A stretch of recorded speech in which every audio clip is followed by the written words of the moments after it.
अस्सलाम वालेकुम टिक टाक वाले क्या हाल चाल है। उम्मीद है सारे भरा ठीक हो सन। माशाल्लाह जनाब 10 पीस लैके आया।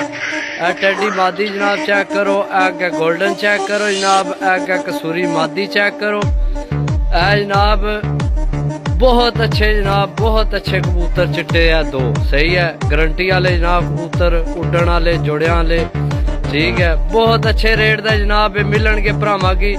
जिस भरा लैने हो जनाब राबता कर सकना, सही है। ए टैडी मादी चेक करो जनाब, कट्टी है सही है। बाकी जनाब है गोल्डन नर चेक करो, सही है। ए मादी चेक करो। टोटल 10 पीस जिस भरा लैने हो 0325 52 40 603 व्हाट्सएप कॉल नंबर है ये जनाब, राबता करके लै सकते हो। मुनासिब रेट दे जनाब भरावां की लभ जाएंगे कबूतर, सही है। मिलने हैं जनाब अगली वीडियो, तब तक इजाजत दो। अल्लाह सुनने वाला है, अल्लाह हाफिज। ए जोड़ा भी लगे है, सही है। ए मादी